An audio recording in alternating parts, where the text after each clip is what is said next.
পাবনার আটঘরিয়া উপজেলার দেবোত্তর বাজারে গিয়েছিলাম রুনা হোটেলের সেই পপুলার নিহারি খেতে। সাথে ট্রাই করেছিলাম তাদের এই স্পেশাল হালিমটাও। এই খাবারগুলো কেমন ছিল তা নিয়েই থাকছে আজকের ভিডিও।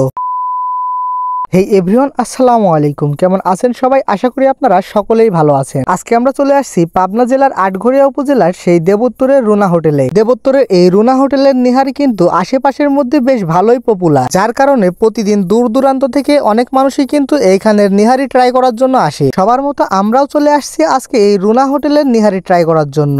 আর এই নিহারির দাম কিন্তু 80 টাকা থেকে শুরু হয়। এছাড়াও তাদের এইখানে কিন্তু স্পেশাল হালিম পাওয়া যায়। এই যে দেখতে পাচ্ছেন, এই হলো তাদের বড় বাটির স্পেশাল হালিম। এর দাম রাখা হয়েছিল 70 টাকা। এর ভিতরে আপনারা পেয়ে যাবেন 2-3 পিস মাংস। এই বড় বাটি হালিমে আপনারা 2-1 টুকরা রগ এবং মাথার 2-1 টুকরা মাংস ছাড়া কিছুই পাবেন না। আর যদি এটার টেস্টের কথা বলি তাহলে আমি 3 আউট অফ 10 দিব। আমার মতে 70 টাকা দিয়ে এই হালিম খাওয়ার থেকে না খাওয়াই ভালো। এইবার আসি নিহারিতে। আমরা এখানে তাদের 120 টাকার স্পেশাল নিহারিটা অর্ডার দেই, আর সাথে আমরা তান্দুরি রুটি নেই, যার দাম ছিল 10 টাকা করে। এখানে 120 টাকা দাম হিসেবে নিহারির পিসটা মোটামুটি বড়ই ছিল, আর এই নিহারির মাংসটাও বেশ সফট ছিল। তবে টেস্টের কথা যদি বলি তাহলে এর টেস্ট ছিল এভারেজ। যদি এই খাবারের রেটিং দেই তাহলে আমি রেটিং দিব 7 আউট অফ 10। তবে এই নিহারিটা তান্দুরি রুটি দিয়েই সবচেয়ে বেশি ভালো লাগতেছিল। আপনারা চাইলে এই নিহারিটা ট্রাই করে দেখতে পারেন। কে কে এই ভিডিও দেখার আগেও এই রুনা হোটেলের নিহারি ট্রাই করেছেন অবশ্যই কমেন্ট করে জানাবেন। আর আপনার কাছে এই নিহারিটা কেমন লাগে তাও কমেন্ট করে জানাবেন। তো এই ছিল